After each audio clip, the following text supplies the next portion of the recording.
Bueno, vamos a ver. Ah, no, así.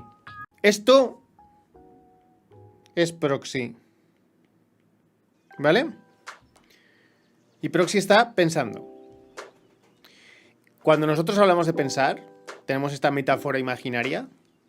A Proxy le imaginamos imaginando con un bocadillo que representa, que además suele ser como una nube.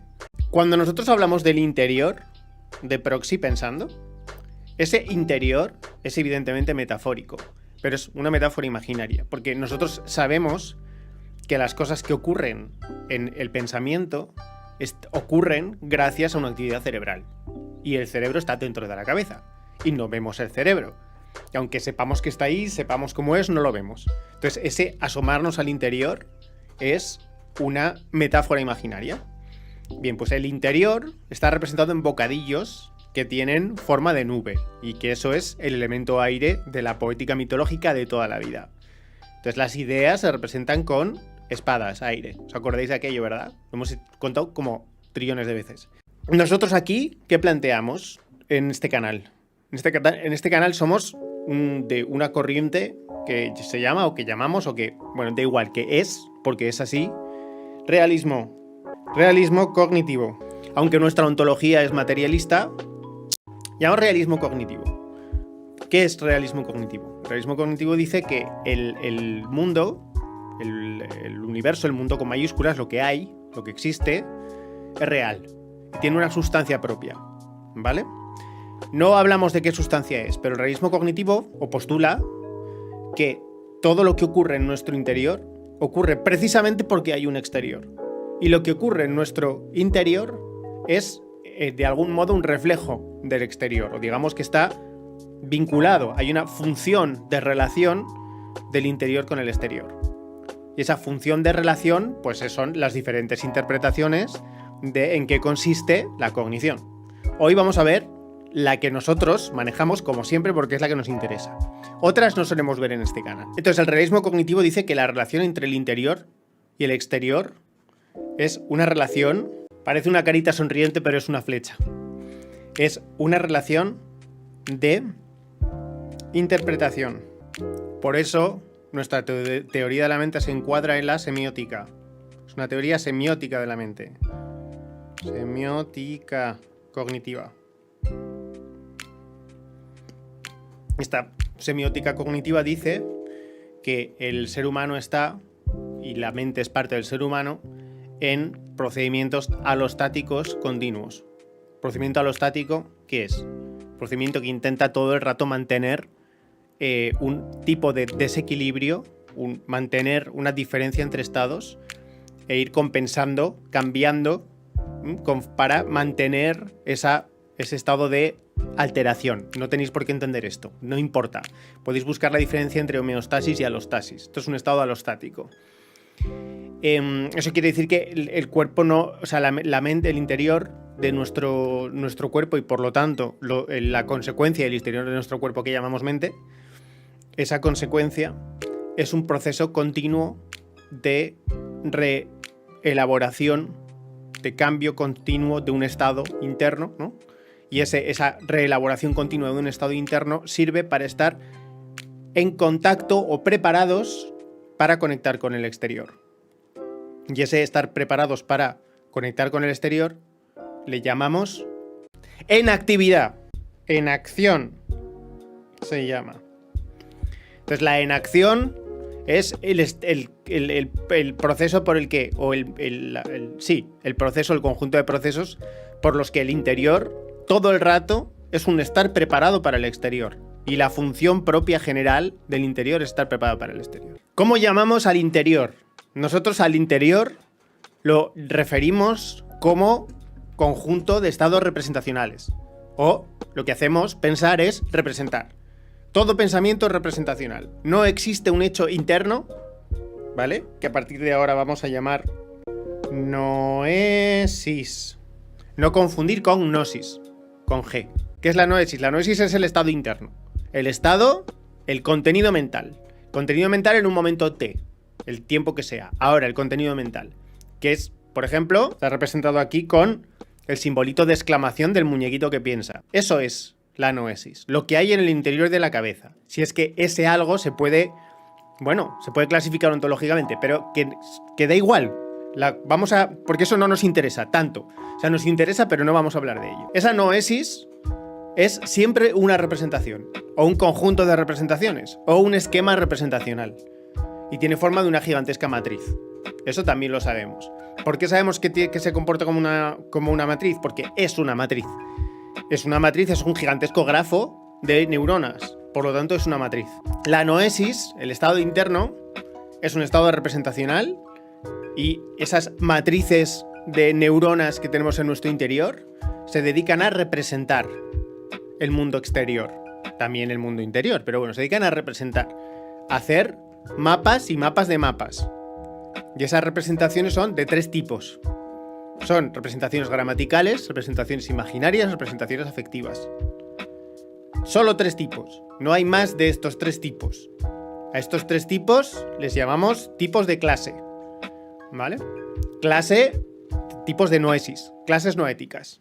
Y estas clases noéticas, N, esto sería las clases N, son afectivas que tienen que ver con las redes afectivas, las valencias, las emociones, las cosas que tienen que ver con la importancia. Nosotros vemos que hay 7 grandes clases, 7 grandes sistemas de clasificación afectiva, que son las cosas que dan miedo, las cosas que dan pánico. Pánico es la necesidad de tener un vínculo, de no quedarse solo. Las cosas que dan cuidado, que es el vínculo afectivo de la intimidad entre padres e hijos. Las cosas que dan ganas de reproducirse, que es el sexo. Las cosas que causan ira. Las cosas que causan diversión o juego. Y las cosas que causan buscar. 7. Creo que las he dicho todas. Yo creo que las he dicho todas.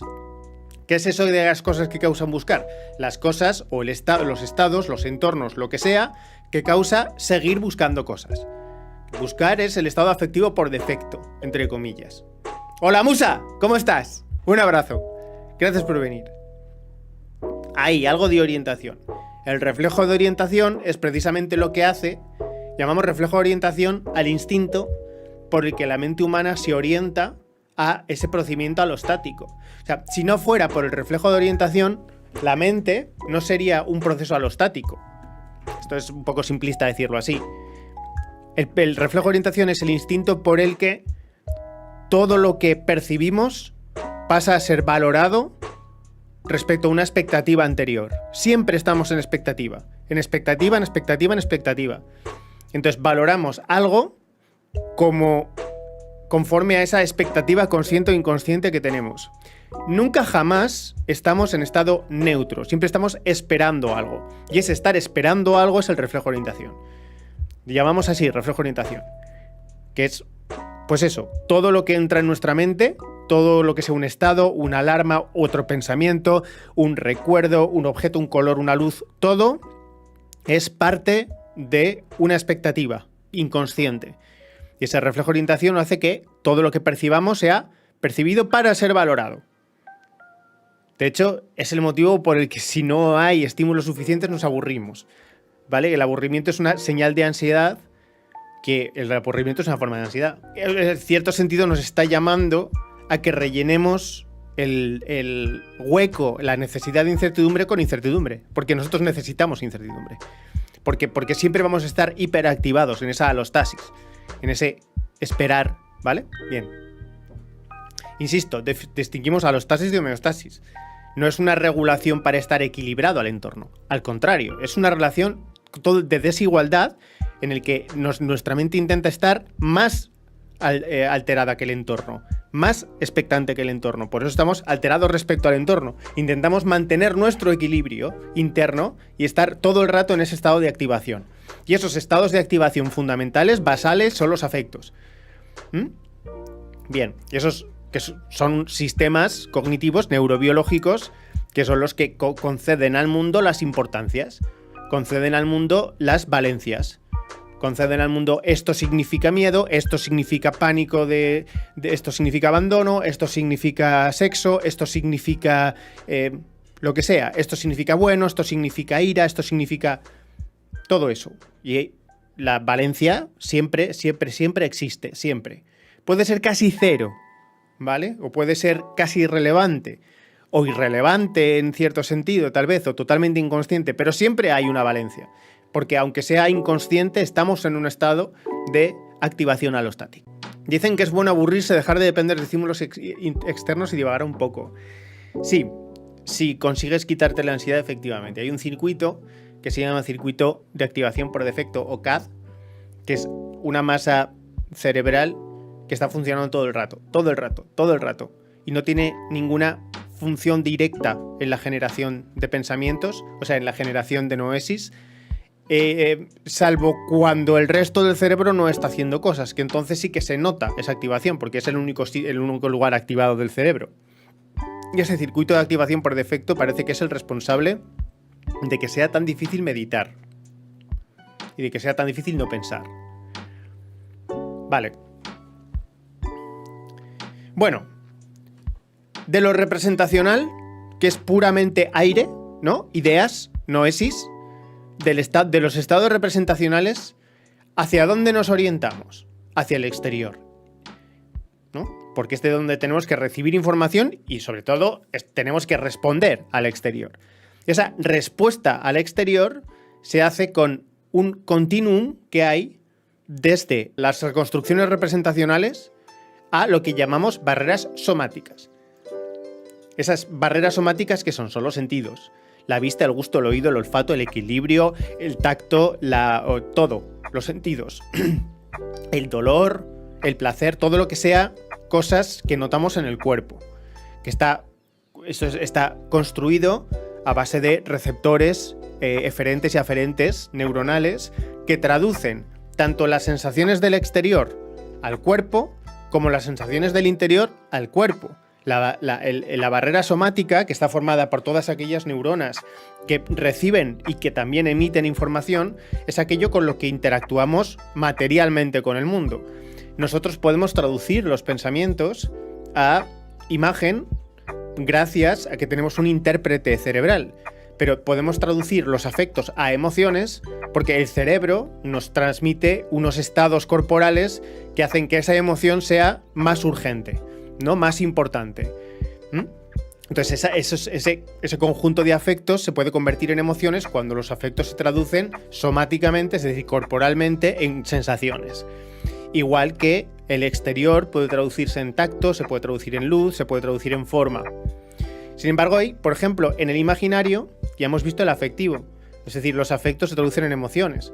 Los eventos se perciben y son traducidos en importancias, son clasificados por importancia, es la función del afectivo.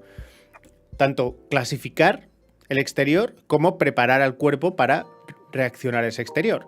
Hay una alostasis predictiva y reactiva. Predicción, reacción. A todos estos niveles. Afectivo. El imaginario. Nosotros percibimos luz, percibimos forma, percibimos color. Pero sin embargo, todo eso que percibimos mentalmente lo tenemos que reconstruir. Por ejemplo, ¿por qué existen las ilusiones ópticas? Las ilusiones ópticas no son cosas que se ven, son cosas que se reconstruyen. Como la escalera infinita, ¿no? O esos triángulos imposibles. ¿Quién ha sido? Gracias por el follow. ¿Por qué existe una ilusión óptica? Porque no es lo mismo la percepción del grafo dibujado que la reconstrucción mental de elementos como el volumen. Si yo dibujo un cubo, el grafo digamos, sintético del cubo, que es este grafo es algo que está, ¿no? Línea sobre papel.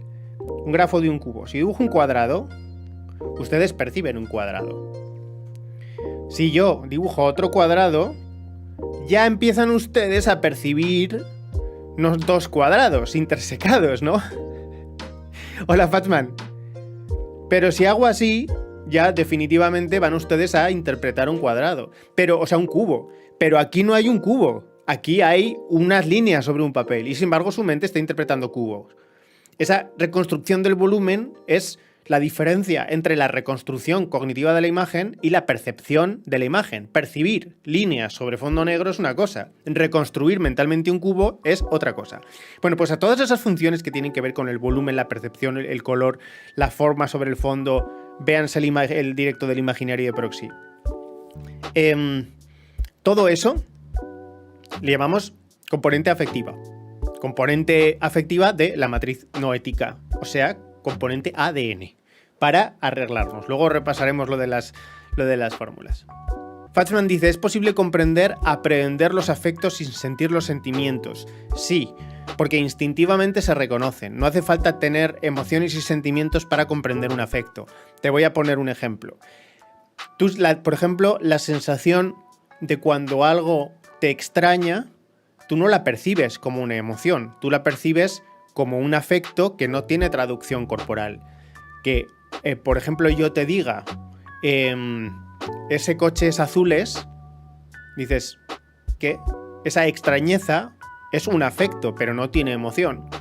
Entonces, esa extrañeza o sensación de incoherencia es una sensación que no es una idea, es la falta de una idea. Bueno, pues esa incoherencia o sensación de completitud, esa coherencia o sensación de incongruencia es un afecto. Es un afecto que tiene la función de señalarte cuando algo es correcto o no es correcto. Entonces, ¿tú por qué tienes la sensación de incoherencia? Porque cuando yo te digo ese coche es, tú estás esperando un singular. Si yo te digo ese coche es azules, tu expectativa no cuadra con el sujeto. Entonces, ese error predictivo te produce un afecto. Pues ahí ya tienes un ejemplo de un afecto que no es emocional. No sé si te vale el ejemplo. Es un ejemplo un poquito cogido por los pelos, pero existen multitud de componentes afectivas que sabemos que son afectivas porque no son ni imaginarias ni gramaticales. Ahora vamos con lo que es gramatical. Por tanto, si no es ninguna de las dos, es afectiva. Es algo que es importancia, que te señala, ¿vale?, instintivamente algo. Los afectos normalmente son todo lo que así como superficialmente se suele llamar instinto de, son afectos. Son afectos. Los instintos son constructos que utilizamos para referirnos a los afectos, a lo que en esta teoría son afectos. En este modelo se llaman así. Pero de hecho hay una identidad, que ahora vamos a ver cuál es. Vale, crees que lo pillas. Hay que ir viendo directos y uno se va aclarando. Existen representaciones de espacio, volumen, color y forma imposibles. Y el ejemplo que uno tiene que llevarse a la cabeza es que una cosa es percibir un espacio en el que yo soy el centro de tal, ¿vale? Por ejemplo, la sensación del yo, la autoimagen, es imaginaria. También nos produce unos afectos y también tiene una cuestión gramatical. Es importante que yo sea el centro de lo que me rodea. Esa representación del yo, que es parte de lo que llamamos constructos de autoimagen, es una noesis que contiene afectivo, imaginario y gramatical de una forma muy sencilla de entender. Y ahora lo vamos a explicar. El imaginario, decía, existen imaginarios imposibles y quiero que penséis en los sueños. En los sueños ocurren muchas cosas que después del sueño no se pueden explicar, ¿vale? Porque en el sueño, ¿qué es? El sueño es un bottom-up, es decir, es un montón de exabruptos mentales que te llenan la cabeza, pero no hay estados predictivos en el sueño. El sueño es una cascada de representaciones noéticas desenfrenadas en las que no hay una fase predictiva, no hay una fase ni de predicción, ni hay una fase de ajuste, de reajuste, ¿no? de reacción. Simplemente es cosas mentales. Pues ahí, como no hay predicción, normalmente no sentimos incoherencia dentro del sueño, la sentimos después. Bueno, y por último el gramatical. El gramatical es todo lo que sería protolenguaje, las funciones no las funciones del lenguaje estrictamente hablando, pero las categorizaciones, las relaciones, las abstracciones, la diferencia entre un sujeto y un objeto, todo lo que es prescindir del afectivo y del imaginario, todos los pensamientos que no sean ni imaginarios ni afectivos van a ser gramaticales. Le llamamos gramatical. También otra forma de llamarlo podría ser formal, pero preferimos gramatical, porque formal... formal lo dejamos un poco más para los sistemas que están estructurados como las matemáticas. Pero esto es gramatical. Existe una gramática. Por ejemplo, por ejemplo nada, ya está, gramática. O sea, vosotros sabéis la diferencia que hay entre un conjunto vacío y un conjunto con n elementos. Y esos son abstractos, que normalmente vosotros representáis imaginariamente, pero que entendéis no porque lo representéis, sino porque cuando yo lo digo, lo habéis entendido y después lo habéis representado. Y si yo digo una función, no que sé, el número pi, tenéis una intuición de lo que es un número irracional. Vosotros podéis saber lo que es un número irracional, que es un número que nunca encaja, por ejemplo, ¿no? Entonces, ese número se reconstruye con afectos, se construye con imágenes, pero entendéis una idea abstracta, podéis abstraer la idea. Llamamos al hecho de convertir un conjunto de pensamientos afectivos, imaginarios o gramaticales, da igual. Ahora veremos que nunca jamás son solamente separados, sino que van todo mezclados. Al hecho de plantearse un tipo de representaciones mentales, representarlas con otro tipo de representaciones mentales, llamamos ambiguación, porque le tenemos que poner un nombre. Por ejemplo, presentar la noción de conjunto numérico, ¿no?, con diagramas de Venn, que son esos círculos que decimos, vale, pues nosotros decimos que es una función suma. Pues una función suma es algo un poco complejo de explicar si tenéis que definirlo matemáticamente. Pero si decimos que tenemos un conjunto y tenemos otro conjunto, ¿vale?, si la suma de ambos conjuntos es el conjunto que lo suma a los dos, ¿vale? Luego tenemos la resta. La resta es coges un conjunto y le quitas parte de otro conjunto y lo que te queda es la resta. Estos se llaman diagramas de Venn. Y estos son formas imaginarias de representar ideas gramaticales, que aquí son puramente matemáticas. Por supuesto, las ideas gramaticales y matemáticas contienen a veces afectos. Afectos como completo, incompleto, coherente, incoherente, ¿vale?, necesario, innecesario. Las relaciones fundamentales no son únicamente gramaticales. Las relaciones fundamentales también pueden ser afectivas e incluso pueden ser imaginarias. Bien, estas son los tres tipos de clases. Lo llamamos clases. Olvidaos lo que es una clase hasta el final de la clase, literalmente, que lo entenderéis más. Pero claro, todo esto es a nivel representativo, es a nivel teórico, mental. Esto es de lo que está construido, compuesto la mente, los tres grandes mundos de la mente. De las clases abstractas, de las clases implícitas, todas las clases implícitas, representacionales, se pueden convertir en clases explícitas. Los afectos implícitos son emociones, se pueden traducir a emociones explícitas. Hay afectos más implícitos, hay niveles de explicitud en el afecto, hay niveles de explicitud en el imaginario. Se pueden abstraer imaginarios como el concepto de recta, ¿vale?, pero se pueden explicitar con objetos que sean rectas, mediante cosas que se pueden ver, ¿vale?, o cosas que nosotros podemos dibujar con las manos. O imaginar mentalmente una recta, en lugar del concepto de recta. Pues que el concepto de recta es un poco, como es geométrico, es fundamentalmente imaginario, ¿no? La geometría es una forma explícita del imaginario que está además regida por clases gramaticales, de tal forma que una gramática de la imagen es la geometría. Así que la geometría es gramatical imaginaria. ¿Sí? Vale. Las imágenes poéticas, el arte, es imaginario afectivo, porque transmite mediante imágenes, normalmente imágenes, ¿vale?, o experiencias visuales o táctiles o somáticas. Lo que hace es que intenta transmitir experiencias. ¿Y las experiencias qué son? Son afectos. También evidentemente son recuerdos, pero son fundamentalmente afectos. Y luego por ejemplo, gramatical afectivo es eso que se suele llamar como inteligencia emocional, que es el razonamiento sobre el sí y el no. El sí y el no no es más que dar respuestas simples a afectos complejos. Pues es un buen ejemplo de cómo existen ideas o noesis gramatical afectivas. Por supuesto que sí. La mente, las representaciones mentales tienen grados de explicitud. Y los grados de explicitud es cuánto está pensada esa representación mental para ser expresada somáticamente. Y eso quiere decir en el cuerpo o, por ejemplo, con el lenguaje. Una idea que sea lingüística puede ser una idea gramatical, pero que cuando la expresas en palabras, pues entonces es mucho más explícita. Por lo tanto, pensar en palabras es mucho más fácil porque es más explícito, está pensado para ser más relacionado con con el cuerpo, que es pronunciarlo, oírlo, disponerlo en palabras. El lenguaje es una forma explícita de pensamiento gramatical, también imaginario y también afectivo, pero sobre todo gramatical.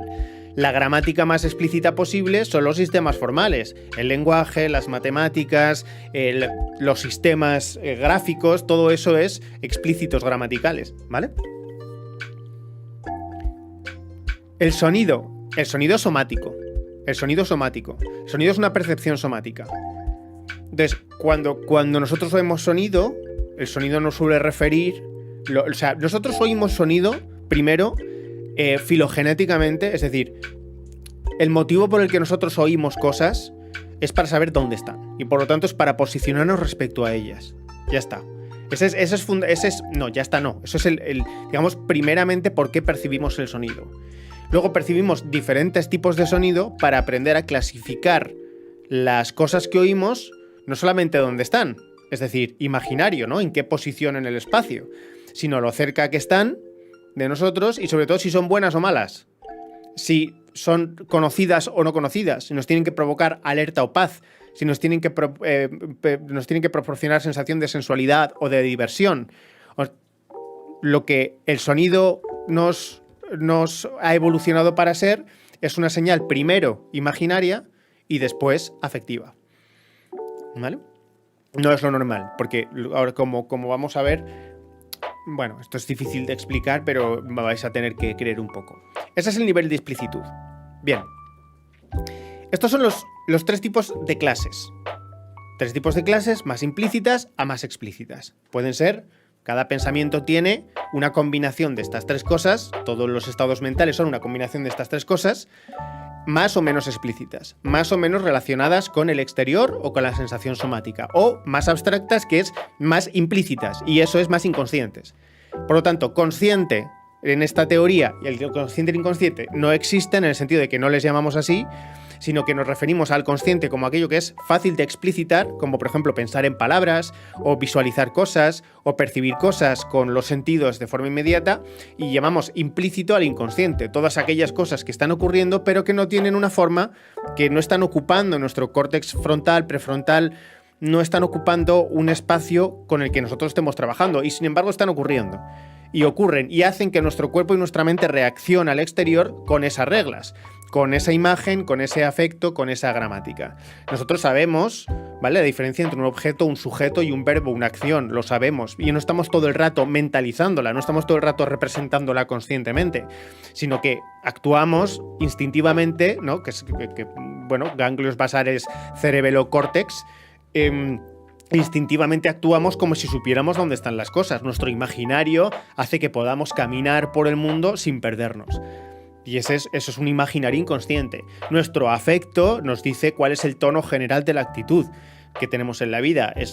Son los sentimientos que son un poco más, digamos, menos intensos y más prolongados en el tiempo que las emociones. Y luego los estados generales. Pues las personas tienen estados de ánimo y tienen, bueno, pues eso, el inconsciente que nos guía, por ejemplo, a ligar con alguien porque queremos reproducirnos con él.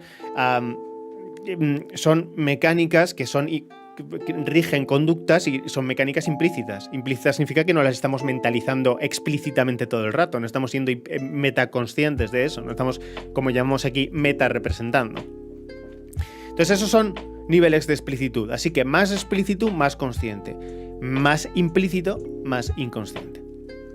Bien, estos tres tipos de clases provienen de tres tipos de sistemas mentales.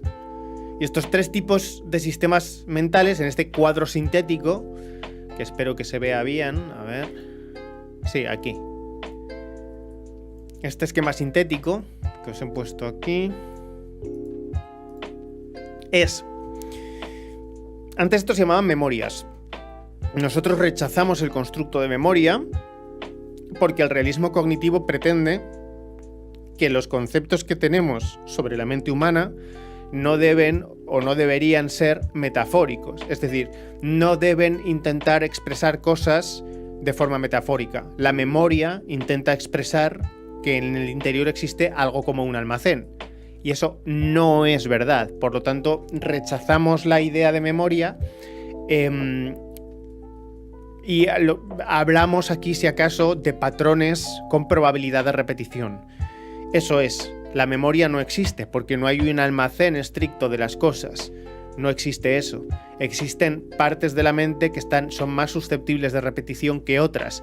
Pero cada vez que nosotros hacemos un recall, es decir, recordamos algo, traemos algo a la mente, ese traer algo a la mente es una resíntesis, es un pensamiento reelaborado. Y cada vez que reelaboras el pensamiento, ese pensamiento cambia.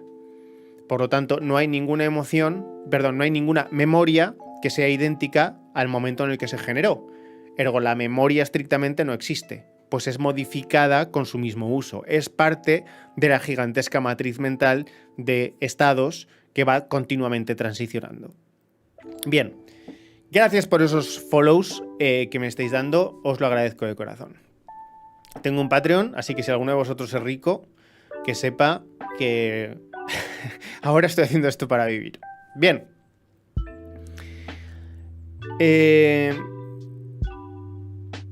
La música da lugar a la abstracción, es matemática en su estructura. Eso no es del todo cierto. La música no es matemática en su estructura. La música se puede describir matemáticamente y se pueden crear estructuras que evoquen o expliquen la música, pero la música no es matemáticas. No lo es. O sea, todo puede ser matemáticas en tanto todo se puede describir matemáticamente, pero eso no lo convierte en matemáticas, es importante. La música fundamentalmente son afectos y los sonidos que son bonitos es porque aprendimos a que ciertas armonías son propias de pajaritos o de la voz de nuestra madre o de cosas que transmiten seguridad. Por lo tanto, los sonidos que nos transmiten emociones positivas es porque esos sonidos nosotros evolucionamos para percibir esos sonidos con afecto de positividad, con ese afecto de... ¿no? Tampoco es correcto distinguir entre positivo y negativo, pero para entendernos ahí está. Bien, todo es noesis fuera de la noesis. Vale. Digo, hay 3 también sistemas que están filogenéticamente relacionados y ontogenéticamente relacionados con el imaginario, el efectivo y el gramatical. Las clases imaginarias, afectivas y gramaticales. Que son lo que antes eran memorias y que aquí llamamos sistemas, que es un sistema procedimental, sistema episódico y sistema semántico. El sistema procedimental es aquella parte del cerebro que representa cómo se hacen las cosas. Ese representar cómo se hacen las cosas es muy antiguo evolutivamente hablando. Son sistemas preparados para coger al individuo y llegar hasta otro sitio, o sistemas preparados para encontrar, sistemas preparados para romper, sistemas preparados para morder, defenderse, aprender formas de operar físico-materialmente en el mundo mediante procedimientos a lo largo de un tiempo. Y esa memoria procedimental, que es la que ordena las cosas con arreglo a un constructo llamado tiempo, es precisamente la que nos da la sensación del tiempo. Bien, los esquemas procedimentales regulan acciones y hábitos. Y es lo primero que evolucionó en nosotros, lo tienen todos los reptiles y todos los mamíferos, pero no está tan claro que... Bueno, tienen también los insectos, ¿vale? Los insectos tienen memoria procedimental. Los insectos aprenden patrones, igual que los pájaros. Pues esos insectos aprenden patrones de movimiento mediante esquemas que son sistemas procedimentales. Bien. Sin embargo, los insectos y los reptiles no tienen sistema episódico. El sistema episódico es el que representa las experiencias vividas y es la famosa memoria episódica, representa las experiencias vividas y requiere de tener afectos. Los reptiles y los reptiles tienen muy pocos afectos y los insectos no tienen ninguno, prácticamente ninguno. O 2, una función que sí o no, punto. Los reptiles tienen 3 o 4 como mucho. Los mamíferos inferiores tienen 5, 6, tienen prácticamente los 7, los mismos que nosotros. Los mamíferos superiores tienen los mismos que nosotros, igual que los simios, igual que los humanos. El mismo sistema. Lo que pasa es que en simios y humanos está más evolucionado, por ejemplo, que en gatos. Y en gatos está más evolucionado que en ratas. Pero tienen todos estos sistemas. Todos los mamíferos tienen los 7 sistemas, ¿vale? Y estos sistemas, los 7 afectos. Los mamíferos tienen,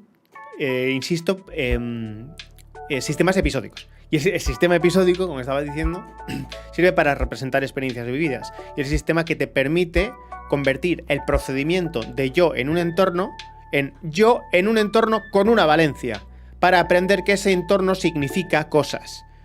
Entonces, el yo en un entorno con una valencia afectiva ya es la memoria que llamamos episódica.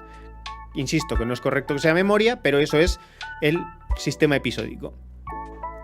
Y luego, por último, sistema semántico. El sistema semántico solamente lo tienen los simios y los humanos, ¿vale? Muy pocos, los mamíferos superiores, pues algunos perros, gatos, animales que pueden ser domesticados, que entienden órdenes, pueden hacer relaciones semánticas de algún tipo. Pero el sistema semántico requiere un córtex muy evolucionado y sobre todo el córtex más evolucionado que existe, que es el humano. ¿Para qué sirve el sistema semántico? Para establecer relaciones sin necesidad de atender a la naturaleza de los objetos que tienen esas relaciones. Es decir, sirve para abstraer. Es el sistema semántico es lo que nos permite manejar clases abstractas. Vale. Pues como habréis podido comprobar, no sé si lo habréis podido comprobar, procedimental, episódico y semántico están muy relacionados con, en este orden, imaginario, afectivo y gramatical. También se puede decir que el orden es afectivo, imaginario, gramatical, pero bueno, está claro que las composiciones noéticas gramaticales son las más complejas. Imaginarias, que son los sistemas que nos permiten ver, que sistemas que permiten percibir colores, percibir espacio, volumen, son los siguientes en la escala evolutiva. Y luego el sistema afectivo, que aunque también tiene sus 7 afectos generales, el sistema afectivo es el primero. ¿Por qué? Porque todos los animales que no tienen ojos, no necesitan representar luz, no necesitan representar color, como las lombrices, sí que tienen un sistema afectivo. O las aplisias, que son un tipo de babosas. Pues ¿qué sistema afectivo tienen? Tienen posición normal, posición de alerta, posición de hambre. Normal, alerta, hambre. Eso ya son 3 valencias.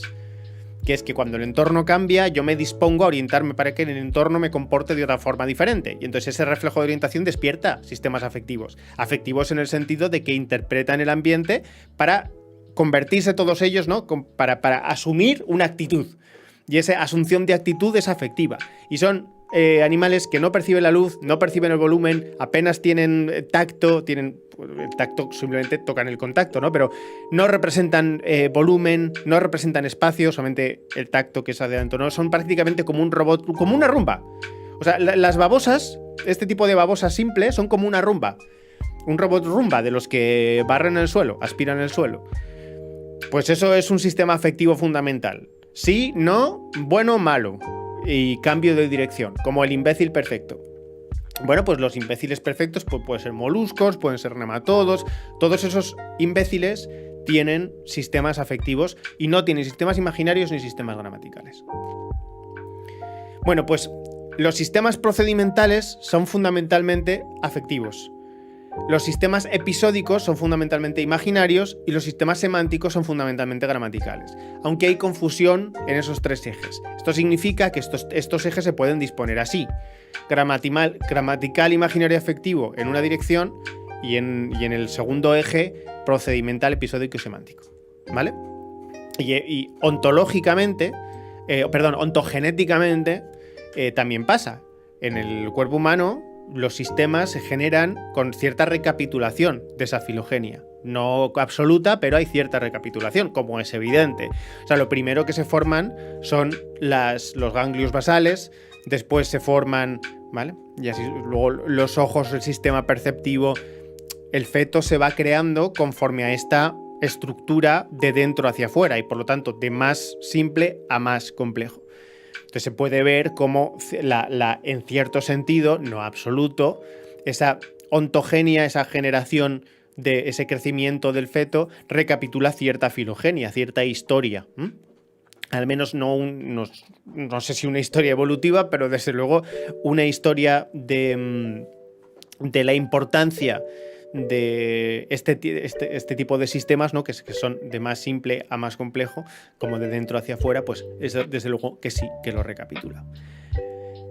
Filogenéticamente, hemos ido de dinámicas de reacción a representación de escenas a representación de estructuras, ¿vale? Filogenéticamente los animales han evolucionado así. Las dinámicas más simples, las de las babosas, las escenas, las de reptiles y mamíferos, y las estructuras ya de mamíferos muy superiores o simios y humanos. Y luego, ontogenéticamente, lo que digamos la función para la que están pensadas esas estructuras ahora en nuestra mente de humanos es: las dinámicas o afectos son para la acción, prepararse para la acción; las imaginarias para la vivencia, desplazarse y mantener un dominio del entorno; y el resto son elaboración de conceptos y relaciones entre conceptos y clases abstractas. Bien, ¿qué creemos en realismo cognitivo? Que todos estos sistemas, este eje de 3×3, nosotros decimos que todo pensamiento elaborado en esos 3 ejes se puede descomponer en clases. La clase es, digamos, la unidad más pequeña posible de idea. Y esas clases existen porque tienen función propia. Una función propia es aquella función, es decir, aquel sentido, aquella utilidad que tiene la existencia de ese tipo de representación mental, de esa clase, que hace que esa clase sirva para el entorno, sirva para esa relación para que la noesis represente el entorno y podamos estar en esa alostasis de relación con el entorno enactivamente. Todo pensamiento se genera para ser una relación con el entorno. Y tiene función propia si esa utilidad de relación con el entorno refuerza que exista ese tipo de clase. Eso es una función propia. Esto es según Ruth Garrett Millikan, que es una señora que es, bueno, pues la madre fundadora de este realismo cognitivo en teoría de la mente. ¿Bien? Entonces, estas clases que tienen función, todas las ideas tienen una función propia, todos los estados internos no éticos tienen una función propia, porque si no, no existirían, y esas funciones propias se dividen en estos 3 ambientes que son afectivo, gramatical e imaginario. Yo creo que más o menos ha quedado meridianamente claro. Esto es un poco más complejo, no lo vamos a explicar. Bien. Ese interior de la personalidad se define genéticamente. Somos, no se puede decir en porcentajes porque esa es una estupidez, decir que somos 90% genes o somos 50% ambiente, eso es una tontería, porque no se puede hablar de lo que somos en porcentaje. Pero las funciones propias se desarrollan, tienen una función propia definida genéticamente, y tienen una conjunto de funciones impropias, que es cómo se van aplicando en el día a día, cómo se van perfilando, y hay partes del yo que van cambiando en relación con el entorno, evidentemente, ¿no? Bien, pues la personalidad estructurada del yo, que es una mezcla, una conjunción, una, digamos, composición de nuestra estructura afectiva, imaginario-gramatical, sobre todo afectiva, nos prepara para reaccionar con diferentes sensibilidades, es decir, hay diferentes probabilidades de que personas diferentes reaccionen diferente a hechos, al mismo hecho de la realidad. Genera, y esto es más o menos de lo que todo este rollo viene al stream de hoy, que son las dinámicas de proyección e identificación. ¿Qué es la proyección y qué es la identificación? Nosotros tenemos un yo, que es una estructura que podríamos definir como el conjunto de atractores, o sea, el conjunto de preferencias probabilísticas o de mayores probabilidades de actuar de una forma u otra, ¿no? De que nuestro interior, de que esa noesis sea una cosa u otra respecto al exterior. Evidentemente, la mayor parte de la personalidad es afectos, porque son los afectos los que nos disponen a actuar frente al entorno. Entonces, la personalidad es fundamentalmente afectivo. Andy, gracias por ese Prime. Bien, pues las dinámicas de proyección y de identificación son dinámicas de relación con el mundo en las que representamos el mundo exterior con la idea de que ese mundo exterior se adapte a nuestra personalidad. Claro, nosotros no tenemos que prepararnos únicamente para interpretar el mundo exterior, sino que tenemos que prepararnos para interpretar el mundo exterior y reaccionar a él de la forma que a nosotros más nos conviene. O sea, no todos los individuos representan idénticamente el mundo, porque no todos los individuos funcionan con iguales escalas de importancia. Y esas diferentes escalas de importancia que constituyen nuestra personalidad hacen que elijamos partes del mundo en las que estamos más cómodos y las identifiquemos como representaciones que son importantes para nosotros. La identificación es el procedimiento psicológico por el que nuestro interior prefiere representar unas cosas que otras, prefiere tener en cuenta unas cosas que otras. Eso es la identificación. Yo prefiero, para mí es más importante el diseño de interiores, la estética del interior, que la arquitectura técnica, por ejemplo. ¿Por qué? Pues porque... Vaya, esto no debería estar pasando. ¿Por qué? Pues porque mi personalidad me pide centrarme más en el diseño del interior que en la arquitectura, porque yo tengo ese gusto, esa preferencia. Por ejemplo, a mí me gustan más pelirrojas que morenas. Yo tengo esa preferencia. Por lo tanto, las pelirrojas son objeto de reproducción más que si me gustaran, ¿no? que las morenas, por ejemplo. Cada personalidad tiene preferencias, así que representa objetos del mundo como más deseables y se orienta hacia el mundo con preferencias de elección. Bueno, pues eso le llamamos identificación. Identificar un elemento de exterior como importante y, por lo tanto, representarlo más. Entonces, representamos con más frecuencia elementos identificados que elementos no identificados. ¿Por qué no existen en el universo, en el mundo, elementos no identificados? Porque son elementos que nosotros en algún momento hemos decidido que no tienen importancia, o no hace falta haberlo decidido. Son elementos que no tienen importancia bajo nuestra personalidad, ¿vale? Igual que una persona con TOC tiene una representación del mundo en el que el orden, el color, las cosas tienen una importancia que para una persona sin TOC no tienen, no es porque la persona con TOC lo haya decidido, sino porque su interior identifica cosas en el mundo por su importancia, porque concede importancia a cosas que tienen que ver con ese trastorno de personalidad que tiene. Bueno, con ese trastorno, no de personalidad, un TOC. Sin embargo, una persona sin TOC no representa igual, no identifica iguales elementos en el mundo porque hay elementos en el mundo que no tienen importancia, que no despiertan afectos intensos en ellos, ¿no? Bien, esos son dinámicas de identificación. Pues las dinámicas de identificación es uno de los procesos por los que nosotros diseñamos nuestra preferencia política. La preferencia política es una dinámica de identificación. Es una dinámica que consiste en representar ideas del deber ser, eso que psicoanalíticamente se llama superior, todas aquellas cosas que nosotros en nuestra cabeza creemos que no es que sean, sino que cómo deberían ser las cosas, ese conjunto de anhelos. Quieta la cámara, ahí. Ese conjunto de anhelos son identificaciones de ideas utópicas. De ideas utópicas no por imposibles, sino de ideas que no están ocurriendo que no están ocurriendo ahora. O sea, son fantasías. De identificación de elementos del mundo por cómo deberían ser, pues cosas como la cultura, no son sino fantasías en las que yo identifico esta cultura posible sería la que más me beneficiaría a mí, la que me despertaría mejores afectos. Esas son dinámicas de identificación. ¿Y con qué se hacen esas dinámicas de identificación? Con la personalidad.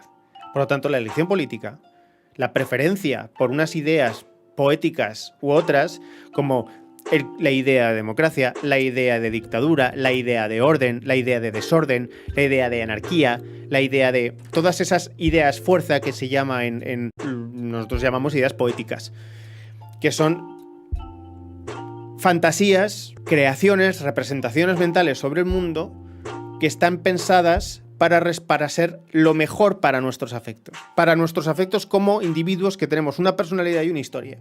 Evidentemente, la historia familiar, el trauma, todo eso también afecta, por supuesto que afecta, pero siempre que hay una experiencia y hay una estructura genética, gana la estructura genética, siempre, en el sentido de que si tienes una experiencia y tienes una vivencia, si no hubieras tenido la genética que te permite identificar esa genética como esa vivencia como importante, esa vivencia no te habría marcado tanto como otro individuo que genéticamente está preparado para reaccionar más sensitivamente a esa vivencia.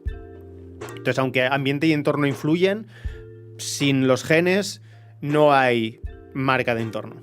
Bien, pues eso es una identificación. Dudas, hasta aquí. ¿Cómo se explica entonces la memoria a largo plazo de, por ejemplo, el modelo sintáctico computacional de la mente? Bueno, no es que se explique, yo es que creo que ese modelo es un error.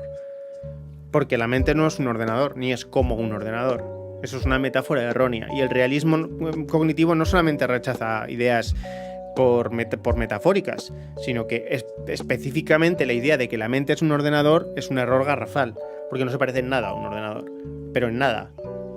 Otra cosa es que se puede decir que la mente es una red que en cierto sentido tiene procesos computacionales, que yo no creo que no, es decir, hay muchos pensamos que la mente no es computable.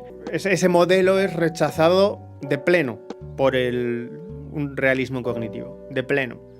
Porque no hay nada en la mente que sea como un ordenador. De hecho, plantear la mente como un ordenador lo que hace es distraerte, te impide comprender ideas que son más complejas, pero son más realistas. Vale, ¿qué es la proyección? La proyección es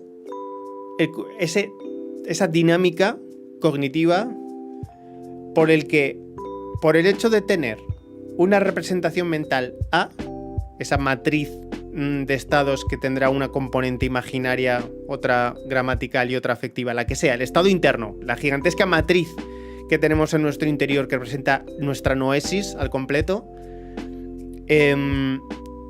por el hecho de que esa representación tenga una forma, la siguiente representación tiene más probabilidades de ser parecida a lo que estamos pensando que diferente de lo que estamos pensando. Porque la matriz que va cambiando a lo largo del tiempo, el estado interno que va resintetizándose a lo largo del tiempo, tiene más probabilidades de ser más parecido que menos parecido. Eso quiere decir que hay cosas en las representaciones mentales que tienen más facilidad para cambiar y cosas que tienen menos facilidad para cambiar. Si una persona tiene un estado de ánimo bajo, lo normal es que las representaciones consecutivas que haya en su mente todas tengan ese afecto de negatividad. No se puede decir negativo porque también es metafórico, pero tengan ese afecto de melancolía. Eso significa que interpretará las cosas del mundo como melancólicas. Las dinámicas de proyección son dinámicas por las que la mente coge estados internos que pertenecen a su estado propio y los pone en el exterior como si provinieran del exterior. Es la predisposición a interpretar la realidad conforme un estado interno que estaba independientemente de esa realidad o era anterior a esa realidad. Eso es una dinámica de proyección, genéricamente hablando. Más concretamente, por ejemplo, una proyección puede ser cuando nosotros tenemos un individuo a nuestro lado que nos está diciendo cosas y estamos poniendo en su mente intenciones que tienen que ver con un trauma nuestro. Y por lo tanto, lo que nos está diciendo no significa lo que nosotros creemos que está diciendo. Significa otra cosa diferente, lo dice por otro motivo. Y sin embargo, hemos proyectado en su interior cosas que tienen que ver con cosas que están en nuestro interior, recuerdos nuestros o traumas nuestros. Por lo tanto, predisposiciones a la interpretación externa de el estado interior de otro. Perdón, a la interpretación interna de un estado externo, una cosa que está ocurriendo que no tiene nada que ver con nosotros. Eso es la proyección. Existe además cosas más complejas como la identificación proyectiva, que es una combinación de estas dos en ciclo. Bien, pues mediante dinámicas de proyección y dinámicas de identificación, nosotros nos ubicamos en el eje de la opción política conforme a qué ideas fuerza preferimos para organizarnos o para situarnos mentalmente como individuos que forman parte de una cultura. Y eso nos ubica en medio de un eje, diagrama de Proxy, ¿vale? Que es como el diagrama de Nolan, a lo largo de dos ejes, en el que ciertas ideas fuerzas se disponen en dos rectas, dos ejes. Cuanto más arriba del eje, es porque eres una persona que está predispuesta a interpretar mediante un locus interno de control. Ese locus interno de control dice: el mal está en tu interior y está en el interior de todos los demás. significa que quien tiene la posibilidad de decidir o de amenazar a ti mismo está tanto interior, como por ejemplo la idea de pecado, como el interior de todos los demás, como por ejemplo la idea de culpa de grupo. Y eso está a la parte de arriba del eje. La gente que está a la parte de arriba del eje suele preferir estructuras sociales en las que todos los individuos sean más iguales entre sí, que más diferentes entre sí. ¿Por qué? Porque si nosotros creemos que el mal está dentro, ¿no? Evidentemente este eje contiene muchas otras ideas fuerza, pero esta es una de las más claras, el locus interno, el locus externo de control. El locus interno de control hace que los individuos prefieran ser más parecidos a otros. ¿Por qué? Porque eso permite interpretar a los demás con más seguridad. Si somos más parecidos, los demás son más predecibles. Y para eso queremos sociedades jerárquicas, en las que el interior de todo el mundo esté claro. Y eso te sitúa en la parte de arriba del eje. Si tú crees que el mal está fuera, es decir, que el mal es una amenaza externa, que acontece y el individuo es víctima de ese mal, en lugar de causa de ese mal, crees que el mal está fuera, estás en la parte de abajo del eje. Si tu personalidad tiende a interpretar mediante un locus externo, porque tu personalidad más tu experiencia te ha llevado a interpretar preferentemente mediante el locus externo de control, el mal está fuera va a ser tu idea dominante. Y entonces vas a decir, prefiero sociedades en las que los individuos, cada uno se cuide a sí mismo, porque yo me tengo que proteger pues, de todos los demás, igual que todos los demás se tienen que proteger del resto de cosas. Si todo el mundo entiende igual que se tiene que proteger del exterior, todo el mundo se protegerá y yo podré protegerme a mí mismo y no tendré que ocuparme de los demás. Por ejemplo, no porque funcione así, sino sería una dinámica explicativa de identificación y de proyección de cómo ordenarnos en nuestras relaciones con los demás. Y luego está izquierda-derecha, este eje vertical es el eje del locus de control y llamamos también al eje del padre. ¿Por qué? Porque psicoanalíticamente esto se identifica con la autoridad, con cómo nos gusta la autoridad, si somos más autoritarios, más anárquicos. Que cada uno se busque la vida o que todo el mundo tenga una función predefinida. Bien, pues llamamos eje del padre. ¿Por qué? Porque esto se aprende de lo que llamamos en psicoanálisis el padre. Y es tanto la figura masculina que forma parte de nuestra familia como con la función de padre, como, por ejemplo, ideas como el Estado, ideas como la ley, ideas como la obediencia, como las normas, todo eso son ideas que se aprenden con el padre. Por cierto, cuando un individuo no tiene padre, os recuerdo que aumenta exponencialmente las probabilidades de que se comporte antisocial, es decir, que no sea capaz de respetar ninguna norma, ni las normas anárquicas ni las no anárquicas. Por lo tanto, este eje se estropea. Este eje no funciona bien, no se ha integrado correctamente. Entonces son personas que no se pueden integrar en ningún sistema, ni anárquico ni no anárquico. Ni ordenado ni no ordenado. Lo destruyen todo, son incapaces de cumplir ninguna norma y de respetar a ningún otro. La falta del padre. Bien. Y luego, el eje que llamamos eje de madre o eje de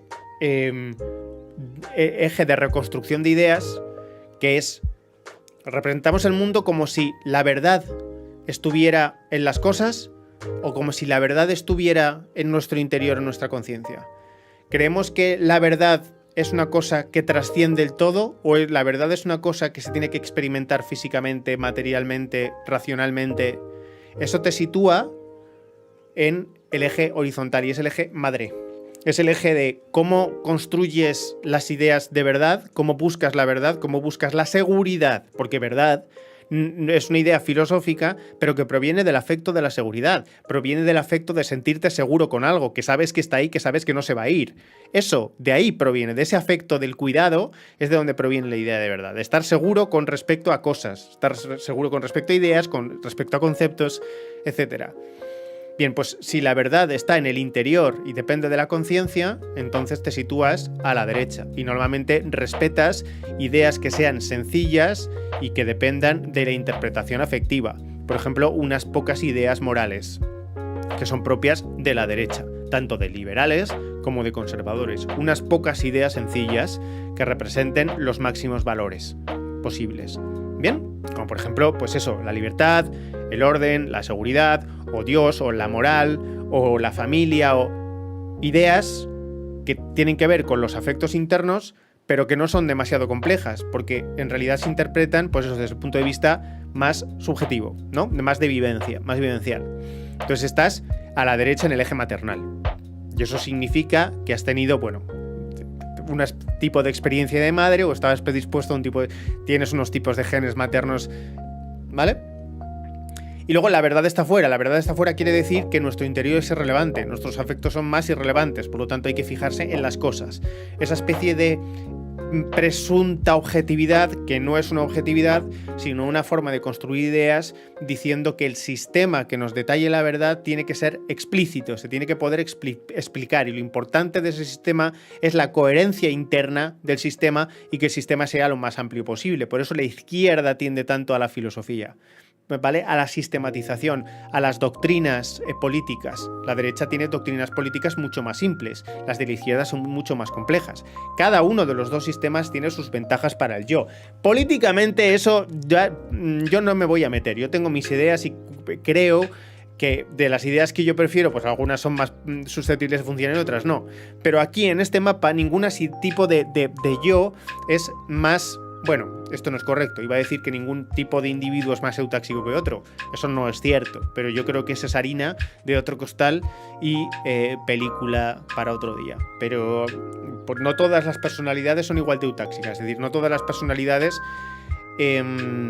llevarían... Si todo el mundo fuera como tú, ¿no? Como esa personalidad, una personalidad A, ¿qué pasaría si la replicáramos y todo el mundo todos esos individuos fueran A? ¿Esa personalidad llevaría a ese conjunto de individuos a la autodestrucción o los llevaría al mantenimiento, a la buena permanencia, a la eutaxia?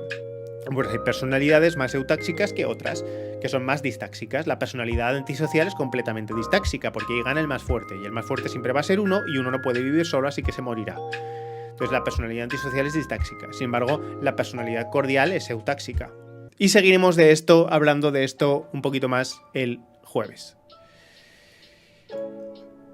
Pues nada, gracias por escuchar. Ha sido un directo importante. Compartid este directo con vuestros amigos filósofos, vuestros amigos psiquiatras y vuestros amigos psicólogos. Y muy bien hilado, gracias. Nos vemos el jueves. Mañana, insisto, no puedo hacer stream, ¿vale? De hecho, ahora que lo pienso, no estoy seguro de si voy a poder hacer stream el jueves, así que a lo mejor tengo que abrir mañana. Pensad qué queréis para mañana por si acaso, ¿vale? Y así me cambio el día importante al jueves. Acabo de darme cuenta. Mierda. Portaos bien.